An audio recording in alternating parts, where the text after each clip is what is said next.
Call whoever you want. He laughed, leaning back in his leather chair like he owned the night, the building, and her. She dialed anyway, put it on speaker, and when the voice on the other end said her name, the color drained from his face before the name was even spoken. Because the man answering wasn't a lawyer, wasn't the police. It was Teobaldo Avila, and he was already on his way. If this story pulled you in, go ahead and subscribe so you never miss what's ahead. I've got another unforgettable story coming tomorrow. And while you're here, drop a comment and tell me where you're watching from. I love seeing people tuned in from all over the world. Okay, let's get back into it. The office was dim. One lamp burning amber in the corner. The city beyond the windows dark and indifferent. A desk between them wide, polished. The kind of desk that exists to remind people of distance. Anderson Tales sat behind it. White shirt, untucked at one side. Dark tie loosened at the collar like the evening had already exhausted him, though the only thing he had done tonight was wait for her. He was leaned back in his leather chair with the ease of a man who had never once questioned whether a room belonged to him. His watch caught the lamplight when he moved. He let it. Ashley stood on the other side. She still had her apron on. Dark fabric, slightly dusty at the hem from the kitchen pass. Her order pad tucked at her waist habit. Even now, even here. Her hair was pulled back the way she always wore it for a double shift. A few loose strands fallen across her face. She hadn't fixed them. There hadn't seemed to be a point. She had come for her pay. That was all. That was the entire reason she was standing in this office at 11:40 at night, instead of on a bus going home to a apartment that still smelled like the candle she'd burned down to nothing 2 weeks ago, trying to make the place feel less cold. She needed her money. You're not getting paid this month. He said it the way you say the weather. Flat, certain, already bored by it. Ashley looked at him. For what reason? Not a question. She was too tired for the inflection. Anderson tilted his head slightly, like she'd said something almost amusing. He picked up the pen on his desk, turned it once between his fingers, set it back down. You know the reason. She did not move. She had learned, across 5 months of this, that movement was information, that flinching told him something, that stepping back told him more. So she stood exactly where she was, in her dusty apron, with her order pad at her hip, and she looked at him without expression. I don't, she said. Explain it to me. Something shifted in his face then. The amusement sharpened. He stood slowly, the way men stand when they want the standing itself to mean something, and walked around the side of his desk. Not toward her. Not quite. Just around. Repositioning. Closing the geometry of the room. His voice dropped. You give me what I've been asking for, right here, tonight. And maybe I reconsider the whole month. The air in the room changed quality. It got thicker. Ashley felt her stomach drop the way it always dropped in this office, a cold, fast plunge, and then she felt something else move through her underneath it. Something that had been quiet for 5 months and was no longer interested in being quiet. No, she said. Simple. The same answer she had given him the first time, he asked. The same answer she had given him every time since. His expression hardened. The softness false as it was left his face entirely. Then you get nothing. He walked back to his chair, settled into it, spread his hands open on the desk. And you can call whoever you want. Ashley didn't respond. Police? He gestured loosely. I'll tell them you've been stealing from the register. We've had discrepancies. A pause. Lawyer? I'll have mine bury it in paperwork until you can't afford to keep paying yours. He leaned back. Union? There is no union here, sweetheart. You signed the contractor agreement on your first day, remember? He let all of it land. Then he laughed. Not a sharp laugh. Not cruel, exactly. Almost warm the laugh of a man genuinely entertained. He leaned back further in his chair, one hand resting on the armrest, and he laughed at the apron and the order pad, and the loose strands of hair, and the fact that she was still standing there. Call whoever you want. Before that laugh, there were 5 months. That is the part of this story that matters. The part Anderson Tales had never thought to learn, because learning it would have required him to see her as something other than a problem he could simply outlast. He didn't know about month 1 when she had filed a formal complaint with the shift manager. 2 paragraphs, specific dates, specific incidents. The complaint was acknowledged by email, automated, followed by nothing. He didn't know about month 2 when she approached the only other senior female staff member, a woman named Patricia who had worked the floor for 6 years. Patricia had listened, made sympathetic sounds. By the next morning, Ashley's Friday and Saturday shifts, her highest-earning nights, had been quietly reassigned. He didn't know about month 3, the free consultation with a labor attorney in an office above a dry cleaner 4 streets over. The attorney was kind. He explained, gently, that without sustained documentation and a pattern of formal refusals on record, her case would be expensive, slow, and uncertain. He wished her luck. She thanked him and walked back to work. He didn't know about months 4 and 5, the silence. Not the silence of acceptance, the silence of a woman calculating, enduring, adding everything to a private ledger inside herself, waiting for a door that never opened. She had tried every decent door. That was the kind of woman she was, and now she was here. 11:40 at night. Apron on, the lamp burning amber. Anderson, still smiling from his own laugh, relaxed in his chair like this was already over. Ashley's hand moved to her apron pocket. Not the order pad, the other side. A small card, folded once, that she had kept there for exactly 31 days without ever intending to use it. A name written in clean, spare ink. A number beneath it.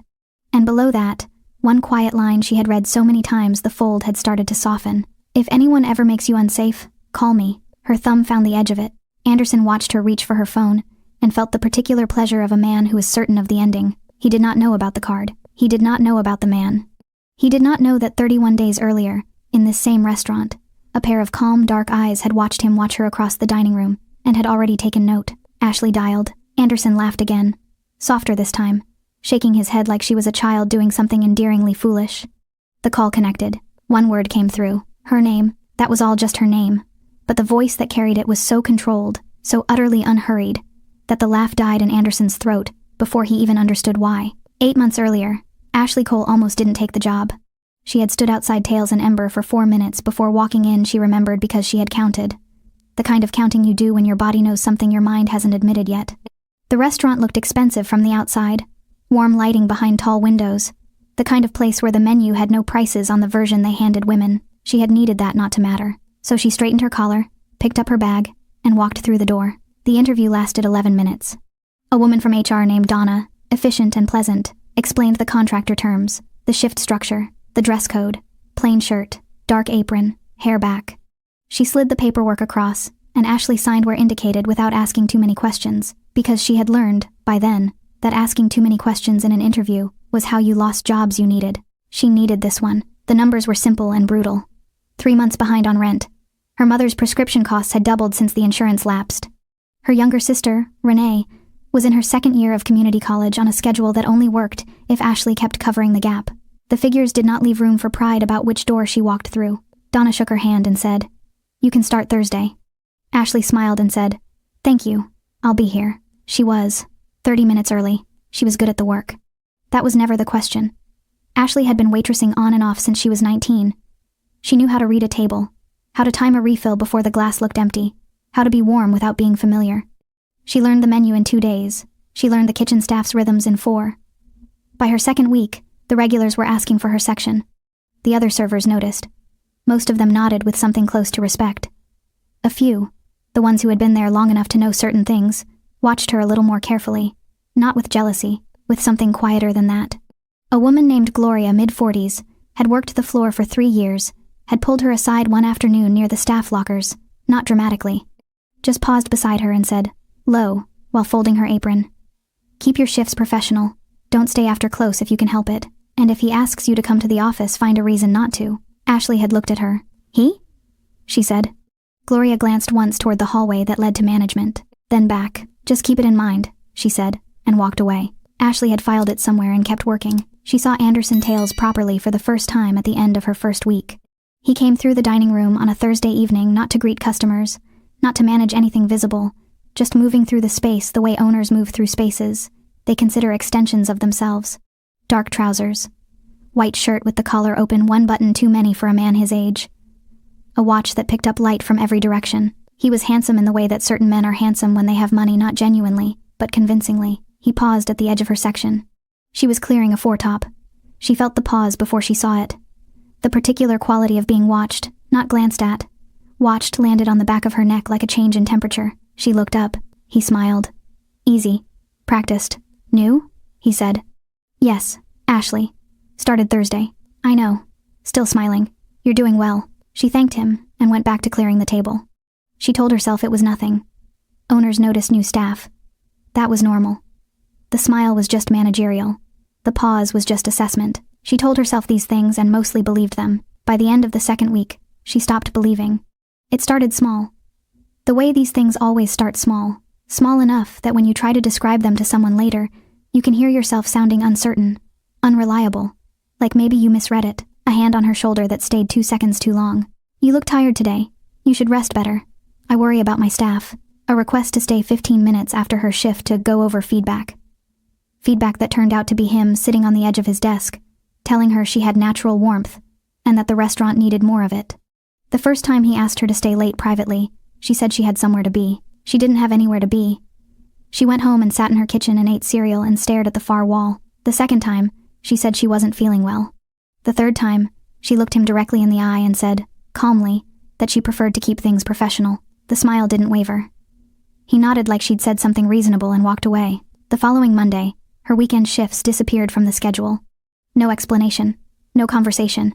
When she asked Donna in HR about it, Donna looked briefly uncomfortable and said scheduling was at management's discretion and that things shifted based on performance needs. Ashley's performance had not changed. She knew it. Donna knew it. The kitchen staff knew it. She applied for 2 other positions that week. One didn't respond. One offered half the hourly rate. She did the math against her rent, her mother's prescriptions, Renee's tuition gap, and put her phone face down on the kitchen table. She went back to work on Tuesday. Gloria caught her eye across the dining room floor that evening. Just briefly. No words. The look said, "Now you understand." Ashley looked away first, picked up 2 plates from the pass, carried them to a table of 4 who were laughing about something, the easy, loud laughter of people having a pleasant evening, people who had not spent their lunch break doing arithmetic about survival. She set the plates down carefully, smiled, asked if they needed anything else. They didn't. She walked back to the kitchen. She did not cry until she was home, door locked, apron folded on the chair by the entrance, the same chair where she'd set her bag on her very first Thursday, 30 minutes early, full of the particular hope that comes from having no other options. That hope was still there, smaller now. But still there. She was going to need it. He came in on a Wednesday. That detail stayed with Ashley afterward, not the night itself, not what was said, but the ordinariness of the day it happened. Wednesday, midweek. The dining room at Tails and Ember was running at about 2/3 capacity, the kind of evening where the kitchen wasn't overwhelmed but wasn't idle either. Background music at the right volume, candles doing what candles do. She was refilling water at a corner 2-top when the door opened. She didn't look up immediately. Doors opened constantly, but the room changed not loudly, not all at once, just a subtle shift in atmosphere, the way a room changes when something enters it that the room wasn't entirely prepared for. She looked up. 3 men. Walking in with the kind of unhurried certainty that doesn't require space to be cleared, but finds it cleared anyway. 2 of them slightly behind, broad, quiet eyes moving across the room with professional patience. The one in front. Black suit, no tie. The collar of his shirt open just enough to show the beginning of ink that ran up his neck dark. Deliberate lines of tattooing that continued down both hands, visible when he moved. He wasn't tall in a way that demanded attention. He was still in a way that commanded it. His hair was dark, swept back, neat. A small scar sat above his right eyebrow, pale and old. A thing that had healed long ago and been kept ever since, like a quiet fact about who he was. He scanned the room once, not like a man looking for a table, like a man confirming what he already suspected. The host seated them in Ashley's section. Of course he did. She gave herself exactly 3 seconds outside the kitchen pass. 3 seconds to register the table, note the body language, calibrate her approach. She had learned early that every table had a temperature before you arrived at it, nervous energy, anniversary softness, business tension, and that reading it correctly in the first 10 steps was most of the job. This table's temperature was controlled, not cold, not hostile, just contained. Like the 3 men had arrived with everything already decided, and required very little from the evening except that it proceed without incident. She approached, set down the menus, made brief, professional eye contact with each of them. He looked at her when she reached his side of the table. Not the way Anderson looked at her, not with that particular inventory quality, that tallying look she had learned to recognize and brace for. This was different, observational, like he was noting something without having decided yet what to do with the information. "Good evening," she said. "Can I start you with water?" "Please," he said. His voice was low, unhurried, the single word carrying enough weight that she felt the 2 men beside him marginally relax at the sound of it. She took their drink orders and left. She served their table the way she served every table, professionally, attentively, without excess warmth or manufactured familiarity. The 2 associates ordered efficiently. He ordered simply steak, medium, nothing added or modified, the order of a man who decided what he wanted and did not second-guess it. He didn't speak much during the meal. The associates talked quietly between themselves, low conversation she didn't try to hear. He listened more than he spoke, ate without looking at his phone. When she came to refill his water a second time, he said thank you without being prompted, which she noted because it was rarer than it should have been in a restaurant at this price point. It was a quiet table, good table, the kind you were grateful for on a Wednesday. She was clearing the adjacent section when it happened. She hadn't slept properly the night before. Her mother had called twice. The pharmacy had flagged a problem with the refill, something administrative, something that needed to be resolved before the weekend. Ashley had been on hold for 40 minutes before the line disconnected. She had called back, been put on hold again, eventually gotten through to someone who told her it would be sorted by Friday. Maybe. She had gone to bed at 1 a.m. with a headache behind her eyes that the sleep hadn't entirely cleared. She'd been holding the remains of it all shift behind her professionalism, behind her careful warmth, behind the smile she had become expert at maintaining. She thought it was invisible. It wasn't. She was reaching across to collect a side plate when she heard his voice, quiet, directed, close enough that it was clearly intended for her. "Why are you crying?" She straightened immediately, touched the corner of her eye with one finger. She hadn't even felt it start, just one. Just the pressure of the evening finding the one small gap in her composure. She looked at him. He was watching her with an expression she hadn't seen on a customer before. Not pity, not discomfort, not the particular awkwardness of someone who had noticed something inconvenient and wished they hadn't. Just attention. Genuine, unhurried attention. Like her answer actually mattered to him. "Family issue," she said, smiled. "I'll be fine." He held her gaze for a moment. Not pressing, not pulling at the answer to see if it would unravel. He simply nodded. "All right," he said, and went back to his coffee. She brought the bill 20 minutes later, processed the card, returned with the receipt. When she collected the folder from the table after they left, she found the tip first generous, set in cash beside the receipt, more than the bill warranted. She found the card second. Small, cream-colored, heavy stock, just a name and a number, nothing else, no title, no company, no explanation of who he was, or what he did, or why any of it should matter to her, just the name. And below the number, written in pen, not printed, written in handwriting that was careful and unhurried like everything else about him. "If anyone ever makes you unsafe, call me." She stood at that table for a moment longer than she needed to. Around her, the restaurant continued its Wednesday evening. Glasses refilling, cutlery landing softly. Somewhere behind her, Anderson's office door was closed, the way it was always closed at this hour. She folded the card once, slipped it into the pocket of her apron, the left side, opposite the order pad. She told herself she would throw it away when she got home. She didn't throw it away. She didn't know yet why she couldn't. But somewhere underneath the exhaustion and the headache and the weight of the month's arithmetic, something in her had recognized something in those calm, dark eyes. Not safety, exactly. Something older than safety. The knowledge that certain people exist in the world who make predators recalculate. She went back to work. The card stayed in the apron. Then it moved to her bag. Then, the following morning, to the pocket of the next apron. Every shift after that, for 31 days. It didn't happen all at once. That was the thing about Anderson's particular kind of cruelty. It was patient, architectural, built slowly enough that each new piece could be explained away individually, dismissed as coincidence or policy, or her own misreading of the situation. It was designed to make her doubt the pattern even as she was living inside it. And for a while, it worked. Month 3 began with the payslip. Ashley opened it on a Tuesday evening at her kitchen table, under the single overhead light that flickered slightly when the refrigerator cycled on. She read the figure twice, then a third time, with her finger tracing the line. $40 short. There was a note in the deduction column. 2 words. Service penalty. She had never received a service penalty before. She had never been told what a service penalty was, what triggered it, or how it was calculated. The staff handbook, which she had actually read, cover to cover, on her second night, mentioned it in one sentence without definition. She went to Donna in HR the next morning. Donna pulled up her file with the efficiency of someone who had done this before. "It's a management discretion deduction," she said, "for service quality issues." "What service quality issues?" Ashley asked.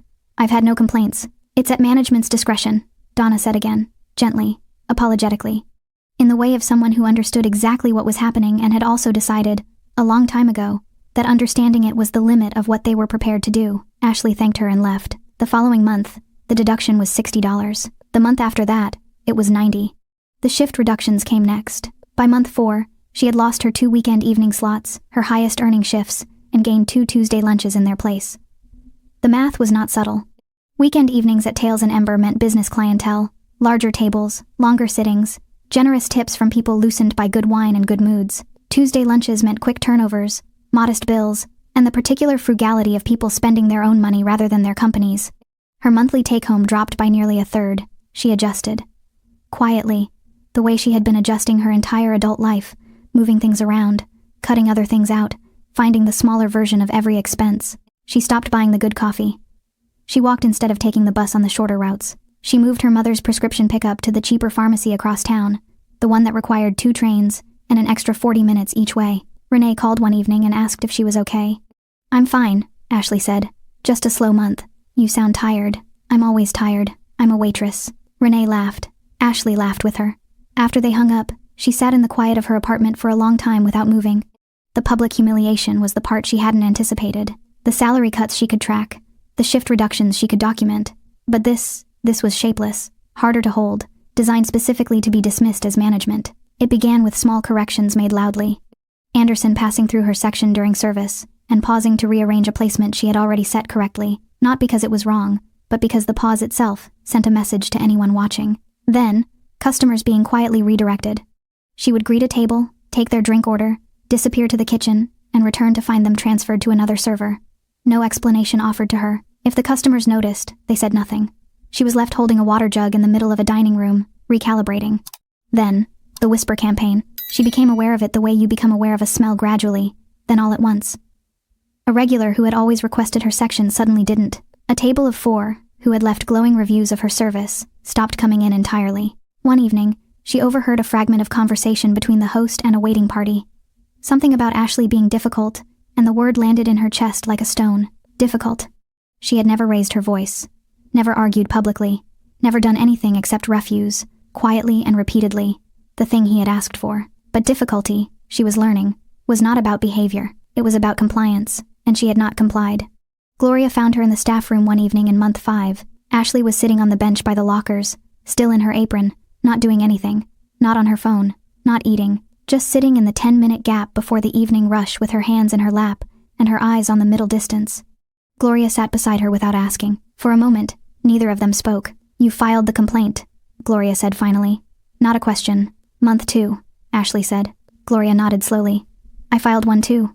My second year. A pause. Nothing happened. Ashley looked at her. How long have you let it go on? Gloria asked. 5 months. Gloria was quiet for a moment. Then, why are you still here? The answer was simple and terrible, and Ashley gave it without drama. Rent. My mother's medication. My sister's tuition gap. A breath. I did the math. I can't afford to leave. Gloria looked at her hands. Then back up. He knows that, she said softly. That's why you... Ashley had suspected it. Hearing it said aloud by someone who had watched him long enough to know his patterns that landed differently, not as a revelation, as a confirmation. She was not a coincidence. She had been selected. She went home that night to a rent overdue notice slipped under her door. She picked it up. Read it. Set it on the kitchen table, next to the half-eaten meal she hadn't finished, and the phone with 3 missed calls from the debt collection agency, and the small pile of papers she kept in a folder marked, in her own handwriting, just in case. She sat down, opened the folder. Inside, near the back, behind the payslips with their growing deductions, was a small cream-colored card, folded once. She didn't take it out. She just knew it was there. She closed the folder, turned off the kitchen light, and told herself, for the 23rd time, that she wasn't going to use it. She was still telling herself that when she fell asleep, the shift ended at 11. Ashley knew something was different by 9. It wasn't anything she could point to specifically. Not a word said. Not a look held too long. Just a texture in the evening that felt wrong. Anderson had been in the dining room more than usual, moving through it with a kind of patient deliberateness, checking things that didn't need checking. Twice she felt his eyes on her from across the room. Twice she looked up and found him already looking away. By 10:30, the dining room was nearly empty. The kitchen was winding down. The other servers were cashing out their sections, collecting their things, saying quiet goodnights to each other, the normal sounds of an evening closing. She was wiping down her last table when Donna appeared at her elbow. Anderson wants to see you before you leave, Donna said, not meeting her eyes. About your pay. Ashley's hands stopped moving on the table. She looked at Donna. Donna looked at the floor. Okay, Ashley said. She stood outside his office door for a moment before knocking. The hallway back here was different from the dining room. No warm lighting, no background music, no careful atmosphere management. Just a corridor with overhead fluorescents and the ambient sound of the kitchen extractors winding down. A fire exit at the far end, with a small red sign above it. She noted the fire exit the way you note things when some quiet part of you is already preparing. She knocked. Come in. The office was dim. One lamp burning in the corner amber. Warm, at odds with everything about the moment. His desk dominated the center of the room. Wide, dark wood. The kind of desk purchased to establish something about its owner before a single word is spoken. Anderson was seated behind it. White shirt, untucked at the side, tie loosened. Leaned back in his chair with the particular relaxation of a man who has been waiting and found the waiting easy. His watch caught the lamplight. He let it. He didn't stand when she entered. Close the door, he said. She closed it. Left her hand on the handle for 1 extra second, not pulling it back open, just maintaining the contact. Then she let go and turned to face him. Donna said this was about my pay, she said. It is. He gestured at the chair across the desk. Sit. She didn't sit. Something moved across his face, small, quickly controlled. He nodded once, like her standing was a minor inconvenience he had already accounted for. You're not getting paid this month, he said. The words arrived without preamble. Clean and flat, dropped into the room like something he'd been holding all evening and was finally setting down. Ashley kept her face exactly where it was. For what reason? She said. Accumulated service penalties. I've never received a formal warning. Not one. The deductions are the warning. That's not how warnings work. He tilted his head. That almost amused angle. Ashley. Her name in his mouth like something he owned. We've been having this slow conversation for 5 months now. I think you know what this is about. She said nothing. He stood. Not fast. Deliberately. The standing of a man who understood that verticality was a statement. He walked around the side of his desk, not toward her, not directly, just repositioning the way he always repositioned, adjusting the geometry of the room until it suited him. His voice dropped to something almost gentle. You're a good server. Genuinely. The customers like you. I like you. A pause. This doesn't have to be difficult. It isn't difficult, she said. I'd like my pay. The gentleness evaporated. You give me what I've been asking for, he said quietly. Right here. Tonight.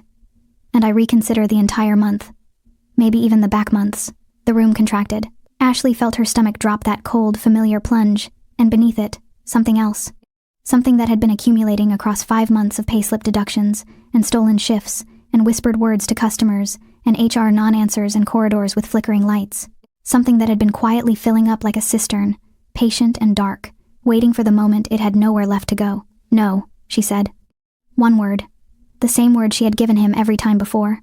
But something in it was different now, not louder, not harder, just final. In a way it hadn't quite been previously, the sound of a door closing on a room she was never going back to. His expression didn't just harden. It emptied. He walked back to his chair, settled into it, spread his hands flat on the desk in front of him like he was smoothing something out. Then you get nothing. His voice was almost bored. And you can call whoever you want. She looked at him. Police? He leaned back. Tell them you've been stealing from inventory. We've had it documented for 2 months in case. A pause for effect. Lawyer? I'll have mine tied up until you can't pay yours anymore. Which, given your current financial situation, shouldn't take long. He said it without cruelty. That was the worst part, he said it clinically. The way you read from a spreadsheet. Union? You signed a contractor agreement. You remember that. He let every exit close in sequence. Then he laughed. Warm. Almost fond. Leaned back in his chair with one hand resting on the armrest and laughed at the apron and the order pad, and the woman in front of him, who had tried every decent door, and run out of doors. Call whoever you want, sweetheart. He thought she had no one. Her hand moved to her apron pocket. Not the order pad side, the other side. 31 days she had carried the card without using it. 31 days of telling herself she didn't want to involve him, didn't want to owe anyone, didn't want to reach for a hand that came attached to a world she had deliberately kept herself away from. 31 days. Her fingers found the edge of the card. The card found her fingers. Anderson was still smiling when she pulled out her phone. He watched with the relaxed curiosity of a man watching someone do something he considers pointless. Who are you calling? He said, half entertained. She didn't answer. She unfolded the card, dialed the number. Put the phone to her ear. Anderson leaned forward slightly, elbows on the desk, still smiling, waiting for whoever was about to tell her they couldn't help her. The line rang twice. Then it connected. And the voice that came through low, unhurried, carrying its own particular weight across the silence of the room, said one word, her name, just her name. But the way it arrived calm, immediate, certain made Anderson's smile do something it had never done before in this office. It faltered. The room held its breath. Ashley held hers. On the other end of the line, 1 ring, 2, and then the connection opened, with the quiet certainty of a door that had been expecting to be knocked on. Not voicemail, not a groggy pause, just immediate, clean presence. Ashley, her name, just her name. But it arrived the way very few words ever arrive with the full weight of someone who meant it, who had, in some quiet way she didn't entirely understand, been waiting for it. She exhaled once, steadied herself. I'm sorry to call this late, she said. Don't apologize. A pause brief, assessing. What's happened? Not what's wrong. Not are you okay? What's happened? The question of a man who had already moved past the preamble and needed only the facts to begin. She glanced at Anderson. He was leaned forward now, elbows on the desk, the smile still present but reconfigured, less certain of itself, recalculating. He thought he knew what this was. A friend, a relative, someone who would listen sympathetically and be entirely unable to do anything. He was still comfortable. She kept her voice level. "My employer has refused to pay me," she said. "He says unless I—" She paused, choosing the words carefully. "Unless I give him something I've refused to give him. For 5 months." Silence on the line. The particular silence of someone who has heard what you have said and is now deciding what it means for the person who said it to him. Then, "Put me on speaker." She lowered the phone, pressed the button, set it on the edge of the desk between them in the space where the lamp threw its amber light, where Anderson's hands rested flat on the dark wood. Anderson looked at the phone, looked at her, felt the room shift in some way he couldn't name yet but registered instinctively, the way certain animals register changes in air pressure before they understand the weather coming. His hand moved toward the phone. Ashley didn't stop him. He picked it up with the easy confidence of a man who had never once in his professional life been on the wrong end of a phone call, who had made enough of them to lawyers, to city officials, to people who owed him favors to know exactly what power sounded like when it spoke first. "This is Anderson Tales," he said. The voice he used for these moments measured, slightly bored, the voice of a man who owns the room he's standing in. "And who exactly are you?" A pause. Not long. 3 seconds, perhaps 4. But the kind of pause that has texture that isn't empty but full. The way the moment before a storm makes the air feel dense. Then the voice replied, "Teobaldo Avila." The name landed in the room like something physical. Ashley watched it happen. She watched the exact moment Anderson Tales, who had laughed 40 seconds ago, who had listed her legal options like a man reading a menu, who had leaned back in his chair with the satisfaction of someone who had already won. She watched the moment he heard that name, and felt the world reorganize itself around him. It wasn't dramatic. That was the thing. It would have been almost imperceptible to anyone who didn't know what to look for. A slight change in the set of his jaw. A fractional stillness in his hands, his eyes moving just briefly, just once to the office door behind her, as though checking the distance. The color in his face didn't drain all at once. It left quietly, like a tide going out. Anderson knew that name. Ashley understood this in real time, watching his face do its careful, failing work of composure. She didn't know yet the full architecture of what that name meant in the city's particular hierarchy, the legitimate businesses above, and the other structures beneath, the men who moved through both worlds with the fluency of someone born in the space between them. She didn't know the specifics, but she knew what she was watching. She was watching a man who had spent 5 months making her feel like she had no one discover that she had someone he had not accounted for. Anderson's mouth opened, closed. He set the phone back on the desk with a care he hadn't bothered to use when he'd picked it up. On the speaker, the line was still open, still breathing. Anderson started, stopped, reconfigured. "There's been a misunderstanding here. This is a private employment matter." "I'm not talking to you," Teobaldo said. Simple, not hostile. Just a statement of fact, clean as a line drawn in clean ink. A beat of silence, then, directed at Ashley. "Tell me the amount he owes you." She had done this math so many times the numbers came without effort. 5 months of deductions, she said. 40, 60, 90, 90, 110. Plus this month's full salary withheld.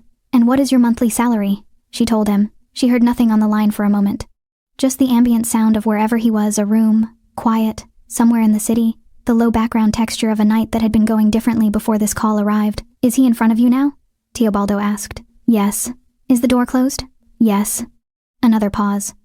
When he spoke again, his voice was exactly the same temperature it had been from the first word, controlled, unhurried, carrying its weight without raising itself. "I'm on my way." 3 words. The call ended. The office held the silence of those 3 words for a long moment. Ashley picked up the phone from the desk, slipped it into her apron pocket, straightened. Anderson was still standing behind his desk.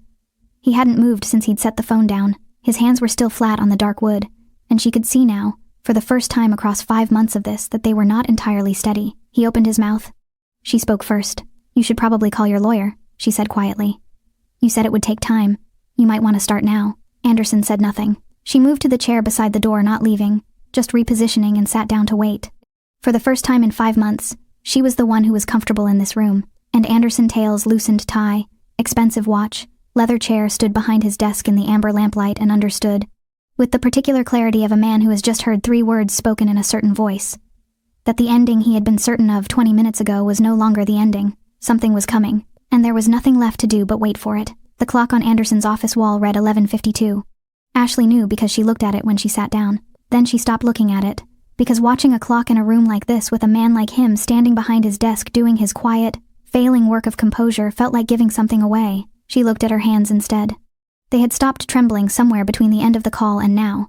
She wasn't sure exactly when, just noticed at some point that they were still, folded in her lap, the phone a solid weight in her apron pocket. Her breathing had steadied too, not because she wasn't afraid she was, in some low background way, the way you're afraid before something large and irreversible, but because the fear had found its proper size. It wasn't bigger than her anymore. That was new. Anderson moved first.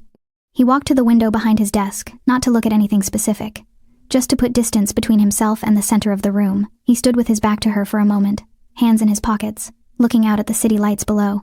The city that had, until approximately 8 minutes ago, been a place where he understood exactly where he stood. He turned back around. "You don't know what you've done," he said. His voice was different now. The boardroom quality was gone, that measured, slightly bored authority he wore like the watch. What was underneath it was something she hadn't seen from him before. Not quite fear. Something adjacent.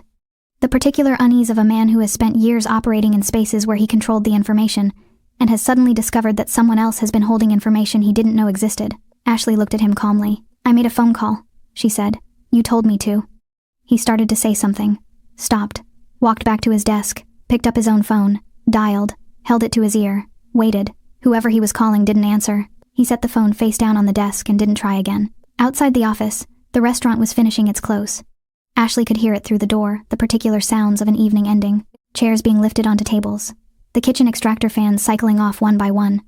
The low conversation of the closing staff, relaxed and ordinary. The sounds of people who thought the night was almost over. She wondered briefly what they would make of the next 20 minutes.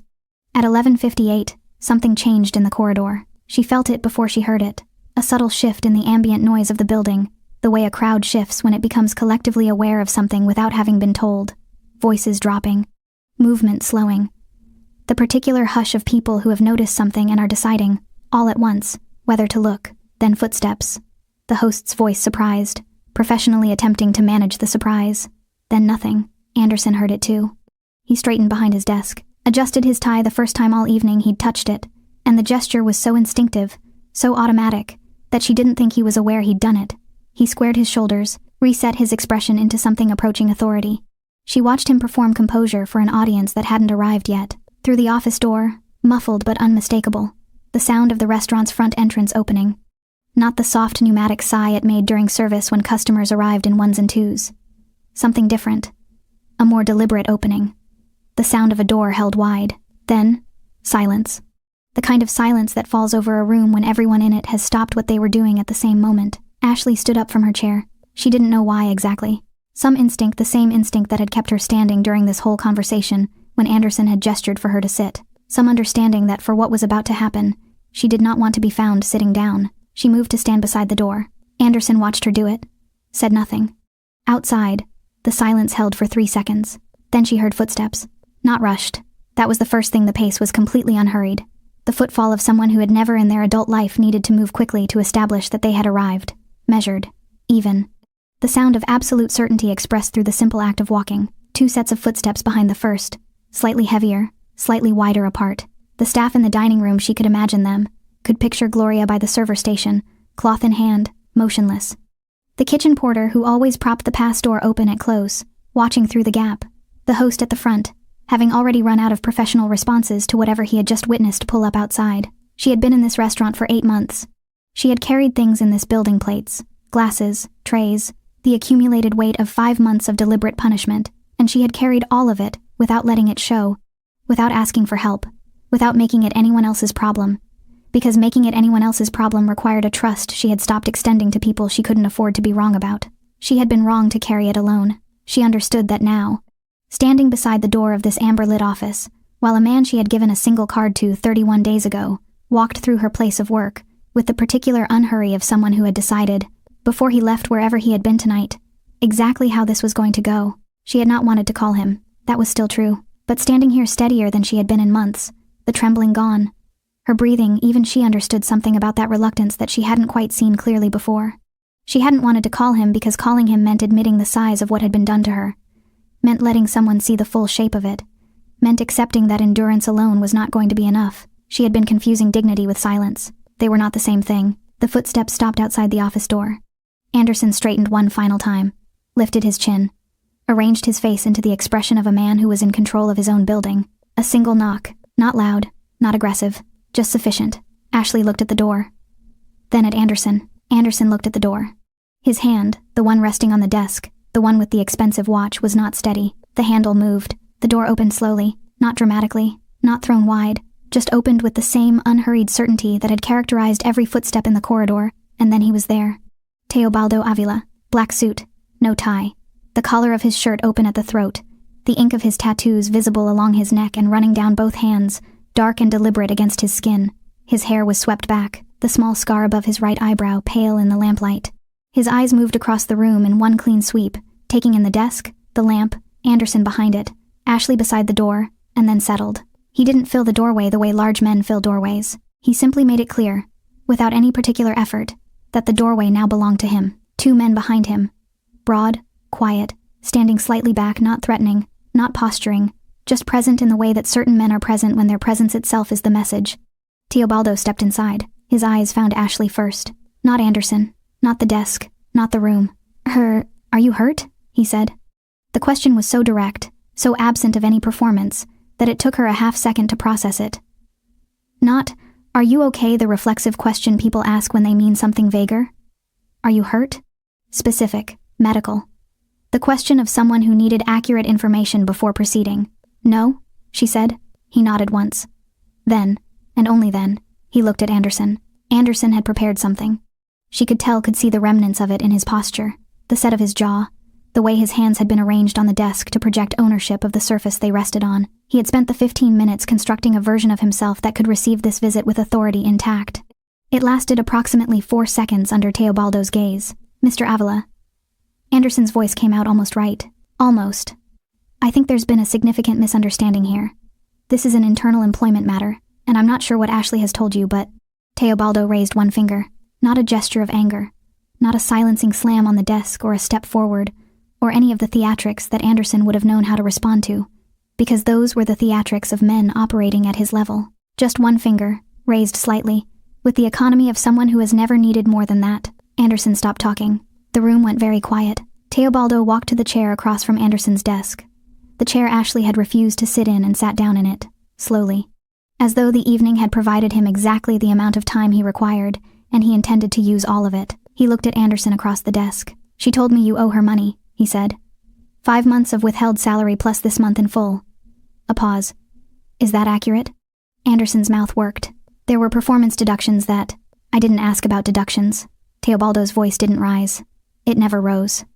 It simply became more precise, the way a blade becomes more dangerous, the finer its edge. I asked if the amount she described is accurate. Silence. Is it accurate? He said again. Anderson looked at Ashley, then back, then at the 2 men standing in his doorway, who had not moved and had not spoken, and whose stillness was its own kind of eloquence. There may be amounts owed, Anderson said finally, quietly, that are still being calculated. Then calculate them now, Teobaldo said. You have 5 minutes. Anderson didn't move for a moment. Then he opened his desk drawer. He began with the lies she had anticipated them, had steeled herself for them, but hearing them spoken aloud in front of someone else still landed differently than she'd expected. She's been taking from inventory, Anderson said, not looking at Ashley. Addressing Teobaldo directly, with the urgency of a man who has decided his best remaining option is to make his case to the only person in the room whose opinion matters. Small amounts, consistently. We have records. She's been difficult with customers. I have complaints on file. I've eaten at this restaurant, Teobaldo said, for 2 years. Anderson stopped. My table. Teobaldo's eyes were steady, unhurried, fixed on Anderson with the calm patience of someone who has already heard the ending of this sentence and is simply waiting for Anderson to catch up. She has served my table. I have watched her work. A pause. She doesn't steal. The word landed in the room and stayed there, and I have not filed a complaint. He leaned forward very slightly. If you produce one with my name on it, we will have a different conversation. Anderson's file stayed closed. You have 4 minutes, Teobaldo said. Anderson went to his office safe. Ashley watched him cross the room, the man who had leaned back in his chair 40 minutes ago and laughed at her, who had listed her legal options like weapons in an inventory, who had said, call whoever you want, with the absolute confidence of someone who had already accounted for every possible response. His hands were shaking when he worked the combination. The safe opened. He reached inside, pulled out an envelope, then a second, then counted from a third.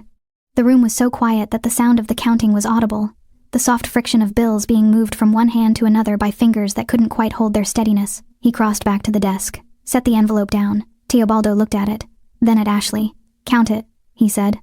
She crossed to the desk, picked up the envelope. Counted carefully, the way she had been counting things her whole life: rent, prescriptions, tuition gaps, payslip deductions, with the focus of someone for whom numbers have always had real consequences. It was right. All of it. 5 months of deductions, the withheld salary, the full amount she had tracked in her own careful records, and never once been able to prove to anyone who could do something about it. "It's correct," she said. Teobaldo nodded, then looked at Anderson. "Give it to her directly," he said. Anderson picked up the envelope from the desk. He crossed to Ashley and placed it in her hands.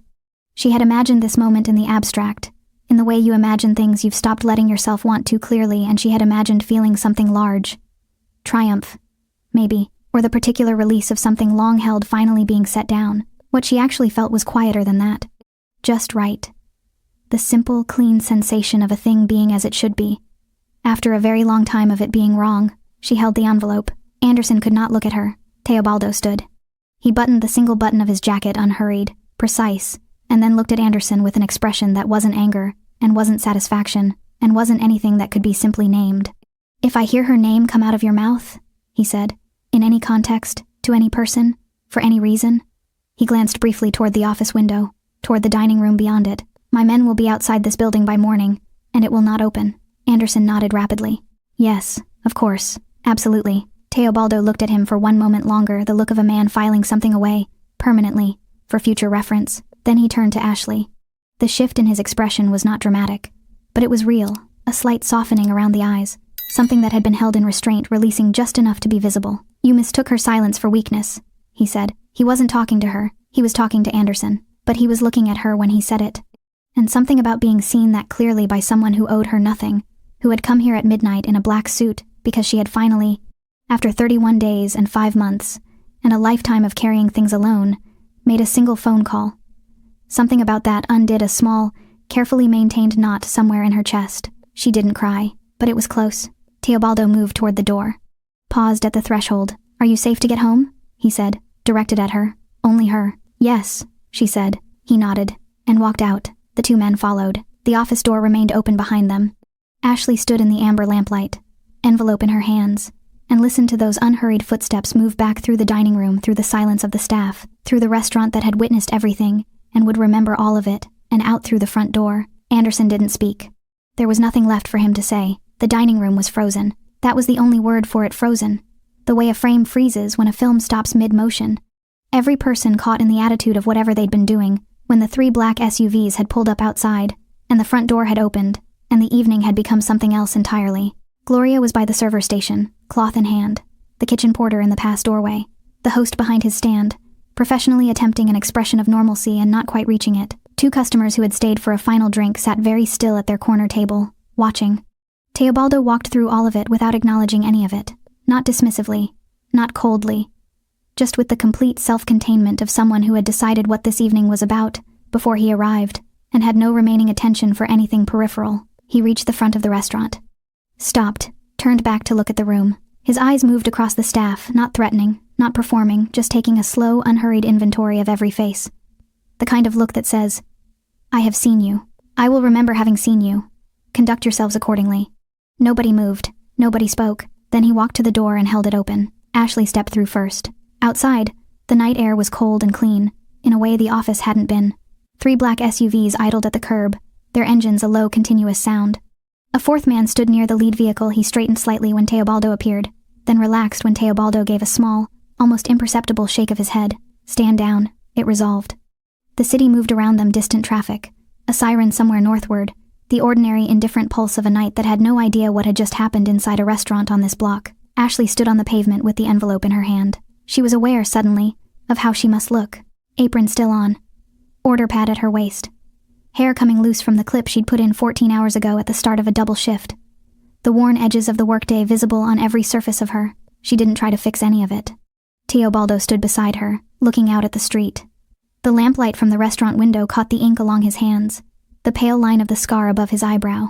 In profile, his face was utterly still. "You should have called earlier," he said, quietly, no accusation in it. "I know," she said. A pause. "Why didn't you?" She thought about the honest answer, about the HR complaint, and the labor attorney, and the 4 phone calls and all the decent doors.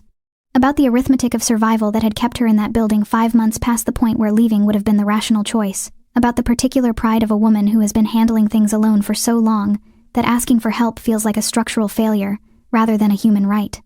"I didn't want to owe anyone," she said. He was quiet for a moment. "You don't owe me anything," he said. She looked at him. "The card wasn't a transaction," he said. Simply, plainly, it was a door. That's all. She looked back at the street, felt something shift in her chest. That knot again, the one that had come close to loosening in the office and was now finishing the work. "He'll retaliate," she said. "When you're gone. When enough time passes and he recalculates." Teobaldo turned to look at her. "He won't." The certainty in his voice was not bravado. It wasn't the performed confidence of someone trying to reassure her. It was the flat, factual certainty of someone who understood the precise nature of the leverage in play and had no uncertainty about how it would hold. "He's a man who operates on the belief that he's the most dangerous thing in any room he walks into," Teobaldo said.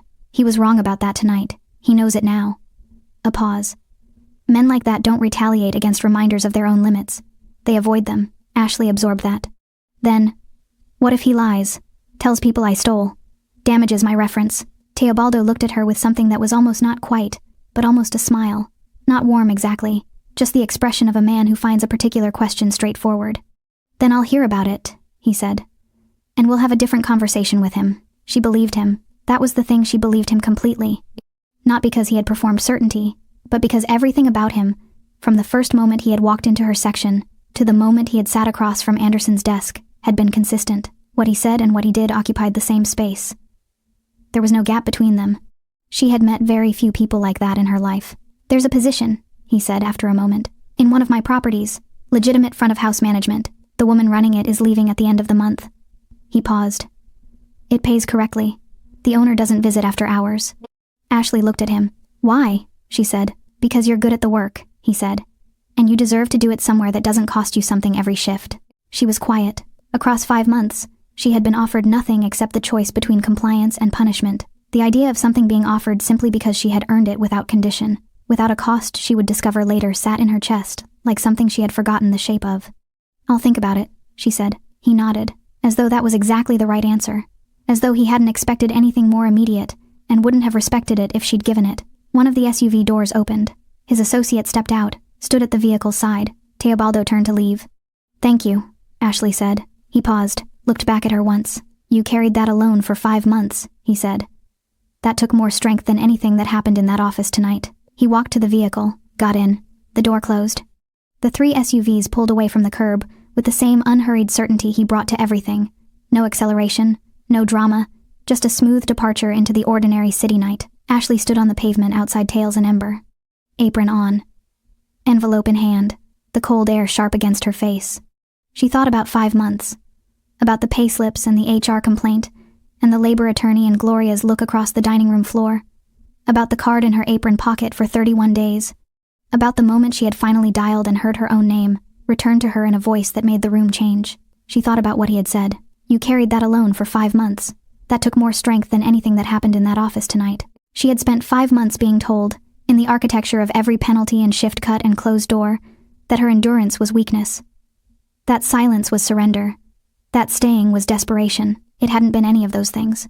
It had been a woman with nowhere to go, making herself a way through. She untied her apron, folded it once, cleanly, the way she folded things, set it on the windowsill of Tails and Ember, and walked away from the building without looking back. She gave 2 weeks' notice the next morning. Not because she was required to.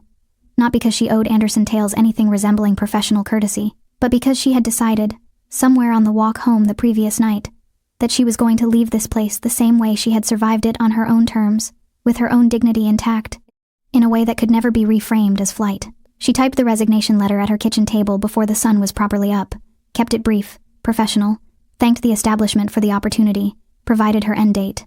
She printed it at the library on Lama Street, the same library where she had once looked up labor attorney listings, and hand-delivered it to Donna in HR at 9:15. Donna took it, read it, looked at Ashley with an expression that had several things in it, none of which she said out loud. "I'll process this," Donna said. "Thank you," Ashley said. She went home and slept for 10 hours. The 2 weeks that followed had a different texture than any that had come before. Anderson did not come onto the floor. His office door, which had always been positioned to monitor the dining room, stayed closed during her shifts. His voice, which she had heard directing, correcting, performing authority across every surface of the restaurant for 8 months, was absent. The staff moved through the space with a looseness she hadn't noticed was missing until it returned. Gloria caught her on her second-to-last shift. They were both in the staff room, end of evening, and Gloria sat beside her on the bench by the lockers, the same bench, the same position, as that conversation in month 5 that had told Ashley what she already knew. He came in Monday morning, Gloria said quietly. Sat in his office for 4 hours, didn't call anyone in. Ashley said nothing. Patricia said he's been asking about insurance. The kind you get when you're closing a business. Ashley looked at her hands. She didn't feel triumph. She had examined herself for it, and found something quieter instead. A low, settled sense that the machinery of consequence was doing its work, without her having to watch it do so. Are you going to be okay? Ashley asked. Here. Gloria looked at her steadily. He knows better now, she said. Who's paying attention? Ashley nodded. Take care of yourself, Gloria said. You too. On her final shift, the kitchen staff made her a meal. Not an organized thing, not announced or ceremonial. Just, at the end of the evening, the head chef set a plate at the corner of the pass and said, without looking at her, "You should eat before you go." She sat on a stool at the kitchen pass and ate a proper meal for the first time in longer than she could clearly remember, while the kitchen wound down around her, extractors cycling off, surfaces being wiped, the comfortable noise of people finishing a shared thing. She thanked them individually. They received her thanks with the slightly awkward grace of people who don't do sentimentality easily, but had decided this warranted an exception. She walked out of Tails and Ember at 11:40, the same time, she realized, as the night she had made the call. She didn't set her apron on the windowsill this time. She took it home, folded it, put it in a drawer. Some things you keep not because you want to look at them, but because they are part of the story of how you became who you are. Teobaldo's associate called 4 days later. A woman named Iris, efficient and pleasant, who explained the position front of house management at a private dining establishment in the city's northern quarter. The hours, the salary, which was correct in a way that Ashley sat with for a moment after she heard it. The start date. Ashley asked 2 questions. The first, who she would report to. Iris, directly, the woman said. And above her, the property manager. Mr. Avila is an owner but not an operational presence. The second, whether the offer was contingent on anything beyond her professional performance. A brief pause on the line. Then, with something that might have been the edge of a smile in the voice. No, it's a job, Miss Cole. Just a job, she accepted. She saw Teobaldo once more before she started. Not arranged, she was walking through the northern quarter 2 days before her start date, familiarizing herself with the area, the routes, the nearest pharmacy for her mother's prescription, the nearest coffee that wasn't too expensive. She turned a corner and he was there, coming out of a building with one associate, mid-conversation, unhurried as always. He saw her. Stopped. Miss Cole. Mr. Avila. A brief pause. The city moved around them. You look different, he said. She thought about that. About what was different. Whether it was visible from the outside, or just something she carried differently now. The weight that had been redistributed. The silence that had a different quality. Chosen now rather than imposed. I slept, she said. Something shifted briefly in his expression. Not quite a smile. Warmer than his default. There and gone. Good, he said. His associate murmured something. He glanced over, then back at her. You'll be well placed there, he said. The staff are good. The work is straightforward. I didn't want to call you, she said. It came out simply, without drama, just a thing that was true that she wanted him to know she knew. He looked at her. I know, he said. That's why I came. He nodded once. His associate opened the car door. He got in, and somewhere in that city, in a dim office with an amber lamp and a wide dark desk, a man who had once leaned back in his chair and laughed, now answered every phone call carefully, checked the name before he spoke, measured his words before he delivered them, and understood, with the permanent clarity of a lesson learned at the right cost, that silence in a person is not the same as the absence of power. Sometimes it is precisely the opposite. Ashley Cole walked to the end of the block, turned north, and kept going. Thanks for sticking with this story until the very end. You're the reason these stories feel alive. If you're ready for another powerful journey, just tap the next video on your screen. And before you go, leave a quick comment and rate this story from 1 to 10. I'm excited to read your thoughts and connect with you in the comments.